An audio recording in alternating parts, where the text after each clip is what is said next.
Okay, good morning, everybody. I'm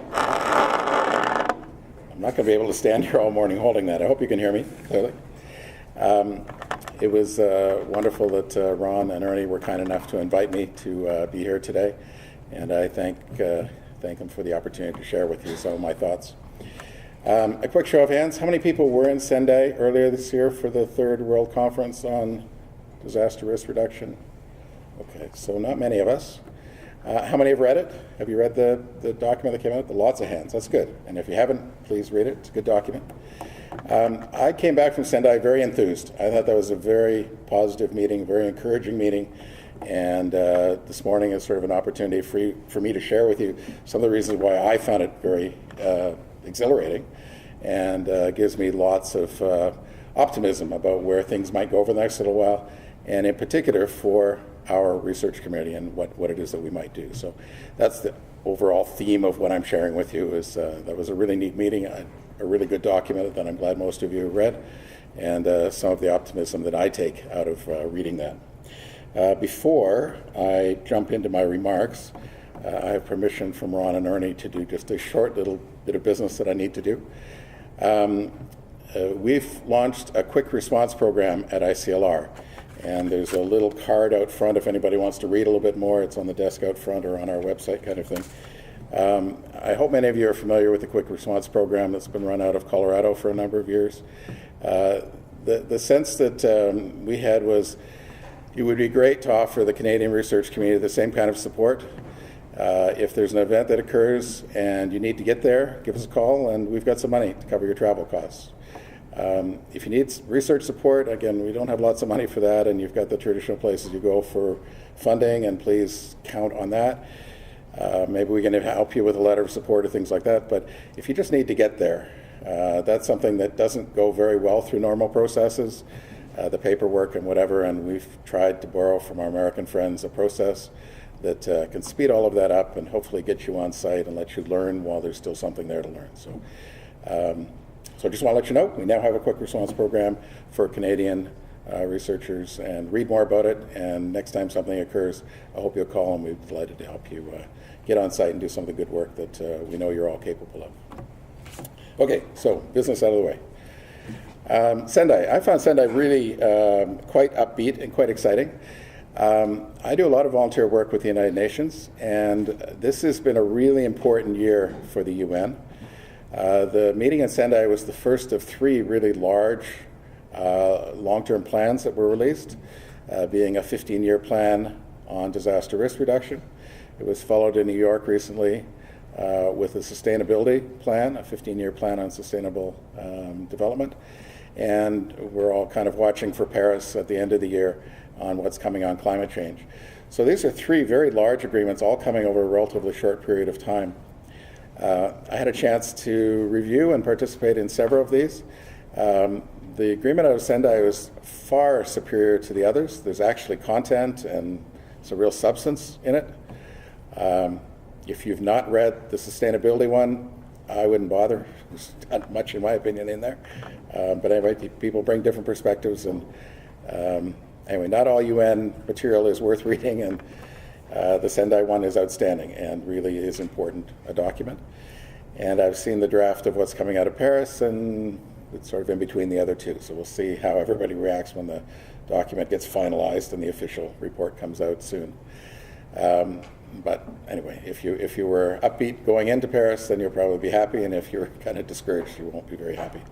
It's one of those. But the Sendai Agreement stood out. It is really a powerful document with very precise advice, and it was quite intriguing over the last 2 or 3 years watching it evolve, and some of the blunt conversations that took place toward developing the document that came out at the end of the process. I just want to remind everybody that the Sendai Agreement was part of a very long process. It's been going on for, well, certainly I've been involved for 25 years, that's come in one form or another. We started with the 1990s as being the International Decade for Natural Disaster Reduction, a declaration by the UN. And I was part of the Canadian National Committee for the decade. And we sent Jim Bruce, for those who know Jim. Jim was our delegate who went off to Yokohama to present the Canadian viewpoint about what should go into the first international conference.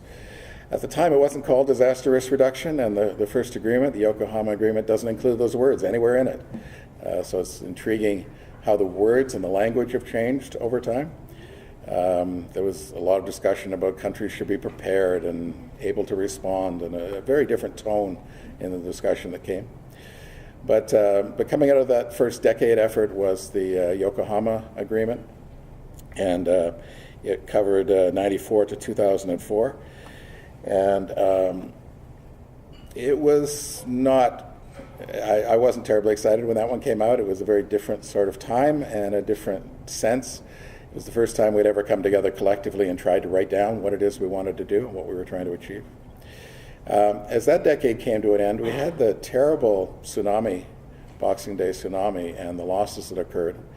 And it led to a very different context for the second international conference that was held in Kobe, and the Hyogo framework that came out of that changed a lot just in the last few weeks as people were trying to understand the context of the time and some of the views that came out.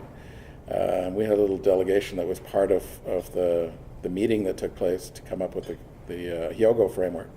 The Hyogo framework was definitely a step forward. We were showing that as time evolved, we were getting more specific about what would be helpful and what could be done. Not quite the same as the Sendai Agreement, but again, we were getting into much more specific action that started to talk about resilience a little bit, started to talk about the importance of prevention a bit more. Definitely right in the name of the document was a new focus on the community level work, that the international and the national was important, but it was important if it really helped action at the local level, and that most of the really significant progress was going to take place if we could have more success at the local level. That first came through in that document 10 years ago. And it set a good stage for the work over the last 10 years. So it was definitely a step forward. But the Sendai Agreement is just a whole different tone. And again, a very, very detailed document. There were a lot of people in Sendai, people gathering in all little groups, all trying to influence what was coming out of the process. But the context was all, everything I felt in Sendai was all very positive. This is all, how can we work together? How can we make this a stronger, a better document? What can we do collectively to move this forward? I felt a very positive sense to the meeting. There's a number of people I know who are going to Paris. They're not going with a very positive mind as they're going to that meeting. And I didn't think much of the New York context either on sustainability. But it was a very different feel for the meeting, which was just interesting to be there and to be part of pulling the document and finalizing it and talk to people from other places in different contexts about what they're doing and what was happening. So the whole sense was different.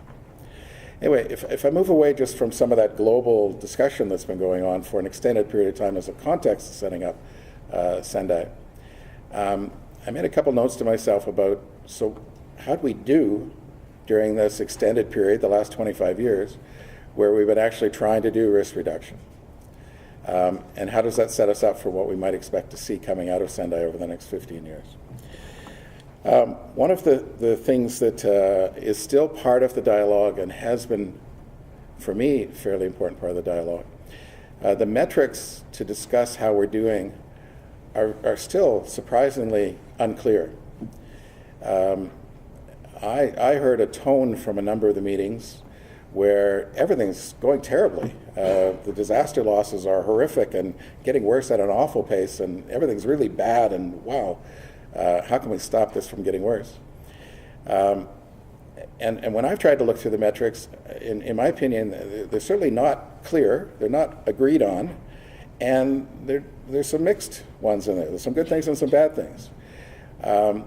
But it seems, at least the politics of using some of the research from this community and others on disaster risk reduction seems to be to paint most of what we're doing into it's terrific or it's terrible. And my belief that the reality is somewhere in the middle hasn't been as much part of the dialogue, but certainly there has been a formal discussion. How should we really be measuring how we're doing and what's going on? If I choose two of the metrics that come up more often, in my opinion, than some of the others, fatalities and property damage. So if you look at the global data on fatalities, first it's terrible. You're pretty quick when you look at it, I don't know what these numbers are actually saying. They're very convoluted and hard to follow. And if you move past fatalities to injuries or displaced or something else, the numbers become even more confusing. But anyway, what is available in terms of fatality data, looking over the 25 years from the decade, the first 10-year plan, the second 10-year plan, the fatality data has really come down in a number of countries like Canada. The chance of one of us being involved in a fatality or knowing somebody involved in a fatality due to a natural hazard is really low. The average number of flood fatalities in Canada, as I understand it, is 2 or 3 a year kind of thing. The number of hazard fatalities in Canada, from one database, it's 8 a year on average over the last 25 years, and another one is 16, which is a 100% difference, which is kind of showing how little clarity we have right now. But both those numbers, in my opinion, are awfully low compared to car accidents or something else you pull out of a hat. The risk of someone in a country like Canada, the American data is similar, the European data is similar, whatever, of being killed by a flood, a storm, an earthquake, or whatever is quite low and has been declining for an extended period of time. Some countries like the US have data that looks relatively consistent going over 70 or 80 years in some cases. And again, this long-term trend of the risk of fatalities, of hazard fatalities going down and down and down and down. So it's not like there's a good year. There's a long-term trend in some of the data. The risk of dying due to a natural hazard in a low-income country is unacceptably high. The horrific fatalities and losses in Haiti when the earthquake struck in Haiti, that was a small earthquake and we had awful results. The number of people who are dying and being injured in the Philippines and Southeast Asia and whatever, the numbers are unacceptably high, and there's a lot of work still to be done globally. But in terms of metrics, the long-term trend generally has been, in my opinion, one of lower risk of fatalities and the potential to bring a lot of improvement to the countries who haven't got to the level that we're at right now without a lot of work involved to help these countries out. Better warning systems, a variety of things can make a big impact. But of the other metric that's most commonly used, property damage, that's the one people roll out first. And things are getting bad quickly. I'm an economist by training. You can adjust it for inflation, you can adjust it for population growth. The numbers are getting worse. The numbers are getting worse in Canada, they're getting worse in the US, they're getting worse in Haiti, they're getting worse in all the countries that are trying to measure this. Again, quickly, for those of us who try to get into the numbers, the actual data are really poor. Very few people are really trying to find out what they should measure and measure again consistently. It remains part of the international dialogue about what would be useful to keep track of here. When you eventually track some of these data down, you'll find out that a lot of the source of the data comes from the insurance industry, because the insurance industry is not in the data business, but they are in the business of paying for damage, and so they have information about damage, and creative people take the insurance data and turn it into things that are interesting and allow comparisons across countries and across time. So there are things that can be done from at least some semblance of a base. But it's far from an effort to truly collect data on the adverse impact on property of these storms. There's a lot left out. But it's a starting point, and it's what's there, and it's what people are trying to work from. But it's got this complete focus on direct damage. But the whole tone I was going to share, if you look out over the last 25 years, how are we doing? There are some who paint a tone that's saying we're doing terribly, everything's just getting worse and worse. My sense is we really don't know. One of the research questions that comes up again and again, can we get better metrics? Can we make sure we're measuring what's really happening and what's really going on? So we have a better sense of where we are and where this is going from here. And even some of the more clear measures, trying to get at fatalities and property damage, you're going completely different directions, I think, in terms of the messages, certainly for Canada. From fatalities, we're doing really well, and we're doing better than 10 years ago and better than 25 years ago, etc. But in terms of property damage, we're doing worse and much worse. So with that as a context for the Sendai Agreement, where do you go from here with these different messages? So what Sendai did for the first time is it sets out absolute specific goals. We've never had goals for disaster risk reduction worldwide. We didn't try that with the agreement 10 years ago or the one 20 years ago. So we've set out some goals. In the UN style, they're kind of loose, but anyway, they are goals. So personally, I find it quite interesting, some of the goals they put out in terms of where they want to go from here. The first four were more tangible type measures, focusing on fatalities, on property damage, things of that nature. Some of them, using the actual words here, substantially reduce global fatalities or mortality or whatever. So terms like substantially reduce. So what's that mean? I mean, how big a reduction are we really looking for over the 15-year plan of the Sendai? So it's not precise, it's not a specific one, but the goal is to really bring things down. I don't think that was too brave a goal, because I think the number of fatalities over the next 15 years will be a lot less than they were over the last 15 or whatever. So that's a nice, safe political statement to make. In Canada, we won't have a reduction. I think will be substantial because we've already got it to quite a low level. But there's some other countries around the world that there's a lot of room for improvement, and it really will be substantial and add up to some global numbers that are. I found it fascinating as almost all of the 7 goals that were put out there include the word substantially reduce fatalities, substantially improve this, substantially. The only one they didn't put that on was property damage. And again, these are a bunch of people who know we're not going to substantially reduce property damage over the next few years. It just isn't going to happen.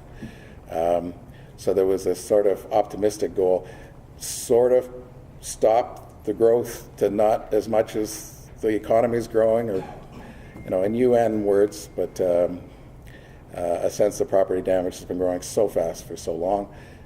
Even slowing that down is a step forward and real progress. And the UN can't quite say, just slow it down. They use their own other words, but that's what they're really trying for. And that's a realistic, I think, acknowledgement of the many challenges associated with trying to figure out why and what could be done to try to do something about it. They did talk about more countries having strategies. They talked about better understanding of things like infrastructures, resilience, and a variety of things in the 7 goals. And for those of us who like really, really precise goals, reduce fatalities by X% or something like that, that didn't happen. But having these 7 goals is new, and it allows the research community to look at even more precise questions that are coming up on the global mandate, and also to tie that back to the national, the provincial, the local objectives as well. These are the kinds of issues that floated to the top in this global discussion. I think it can help drive us in terms of some of the work that we are always been focusing on, but we can help tailor our work a little bit more. For me, the most important part of what came out of the Sendai discussion were in their 4 priorities for action. And that's where I'm going to drift over the last bit of time that I have to talk about. I'd like to talk about each of the 4 priorities and some of what I took out of each of them. So the first of the 4 UN international priorities for action is better understanding risk. That sounds like what we do, right? So they put that as job 1, that here we are having an international meeting to talk about what's been happening in terms of flood damage, earthquake damage, wildfire damage, landslide damage, etc. And their first call for action was they need to better understand the risk. That's calling for research. There was a really active presence in Sendai of the science community, pushing really hard for a lot of the specific words you'll see in the document. We need more science, we need more support for research, we have to have evidence-based, risk-based analysis going forward. These words didn't get into the Sendai Agreement by accident.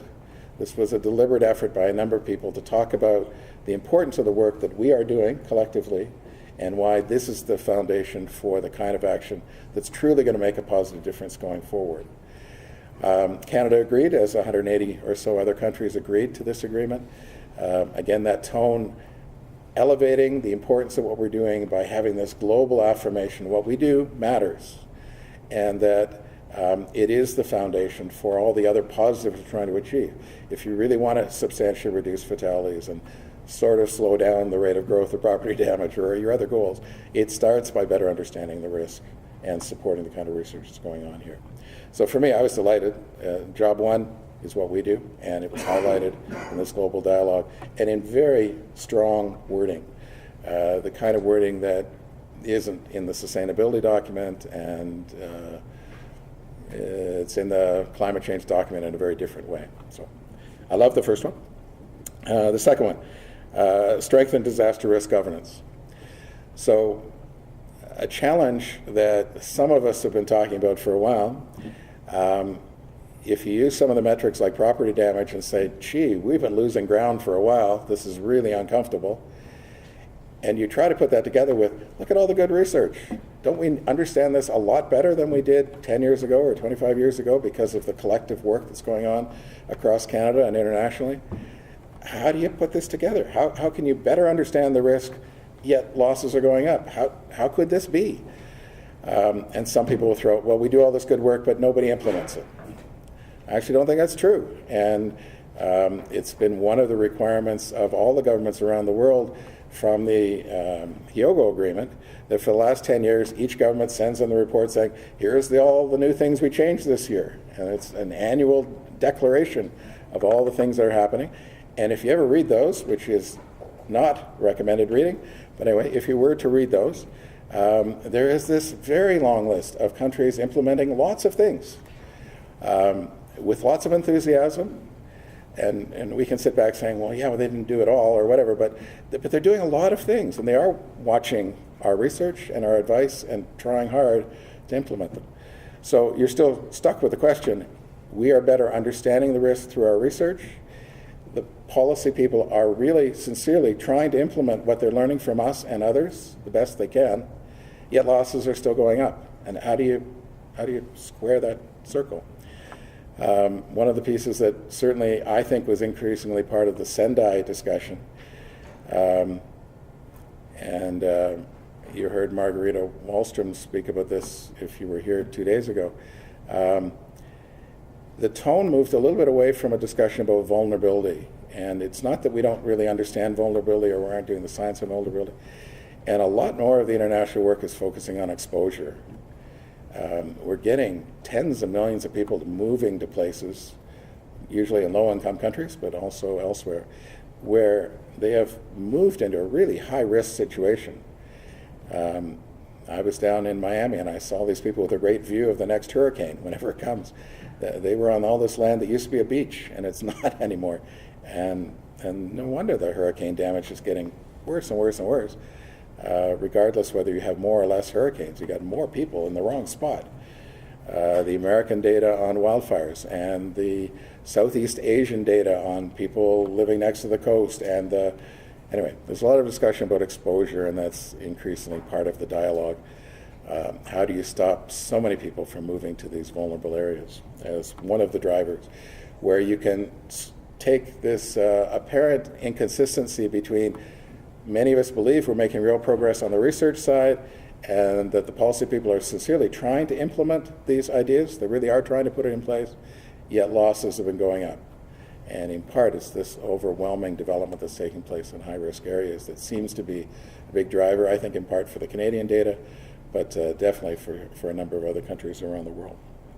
So understanding risk governance and how to put the systems together, again, building on some of the stuff that Sendai picked up from the Hyogo effort, I thought there was good emphasis, and I'd like to see more on local government leadership as the key governance area.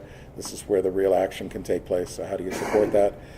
There was a real effort to try to get the private sector more part of the dialogue than any of the other discussions I've seen elsewhere.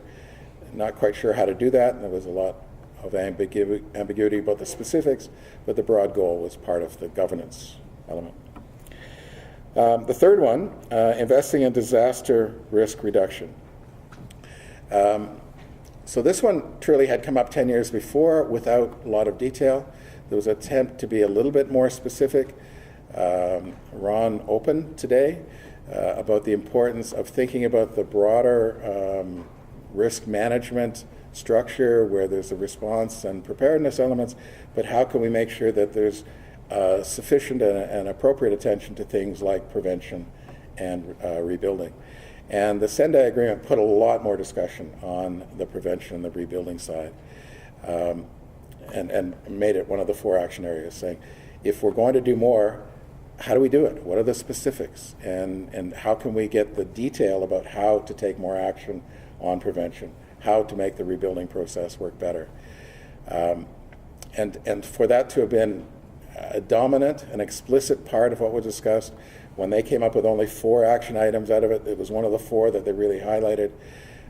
This was building on Hyogo, so it wasn't completely new, but it was a call to us, in my opinion, to be more specific and more precise. How do you actually go from accepting the concept that too much of the emphasis was on preparedness to respond, to sincerely allowing those who want to implement this and truly put more work into prevention and rebuilding better? How do you do that? What are the specifics? How do you take that in place? And I saw that again. It was a call to us as a challenge from a research point of view. The 4th and final area talked about enhancing disaster preparedness and effective response to build back better and recovery. So for me, that's an area that I happen to be working on. So I was quite excited that that got drawn out as a specific area that was highlighted. It's been part of the political dialogue the last little while. But part of our research program, we've been doing a number of different efforts to try to take things in the laboratory and actually go out and put them into houses and see how much it would cost to do and how complicated or easy it is to make these things happen in practice. Each time we try to work with an existing homeowner and do something, it gets complicated quickly and it gets expensive quickly. But in a rebuild situation where everything's sort of starting all over again, you can do a real lot. You can make that property far stronger, whether it's infrastructure or a building, just as you can with new construction. And so to put more emphasis on the rebuilding process, to try to encourage the research community. I remember not that long ago I was trying to do a survey of some of the literature, and there was much, much less written about the rebuilding process than there was about response, preparedness, etc. To try to challenge the international community to think more about the rebuilding and how to seize that opportunity when the public are on side, when there's money available, when there's many things converging, to make that an opportunity to truly make the world more resilient and to make some big leaps forward and to apply some of our work. Okay, so part of what I came here today, the reason why I came here today, and appreciated the invitation from Ernie and from Ron, I want to tell you, being in Sendai was very encouraging to me, a very positive experience. I think this last UN effort to bring people together from more than 180 countries and a lot of different backgrounds to talk about disaster risk reduction put me in a much more positive framework about how to approach some of the work that we're all involved in. I think that there's this global audience, there's a Canadian audience, there's a local audience to try to understand what this truly means, how to make these research things we're all working on, how to understand better what they are. There was just a positive sense that we can do better than we were, than we have been doing, and that the kind of research that we've been involved in is going to play a much more prominent role going forward, because there's a lot of people who would like to know exactly what we're doing and what we're finding and how it matters. So for me, it was a very exciting process. I'm delighted to see how many people here have read the agreement. I hope that gave you some of that sense as well. It's one thing to be in a room with a lot of people with a lot of energy, and another thing to see how they wrote it down. And the UN often takes all the fun out of it when they write it down. But that document was, in my opinion, a pretty good one, and would give you a sense of where some of the consensus truly was. I think it was actually very directional about some of the specifics. Those who are working outside of the box don't stop. I mean, that's how they'll figure out what they need to know next because of the leadership you're going to show. But in terms of what they are looking for, I think they were much more precise and specific, certainly than they were 10 years ago and 20 years ago in previous efforts to do this. And I would love to see this community just pick up and run with so many of these challenges that have been thrown down and try to move things forward. And to close, remember, we've got a new quick response program, so next time something happens, if you need to get there quickly, give us a call. We'd be delighted to help. So with that, thank you, and I'd be pleased to answer any questions.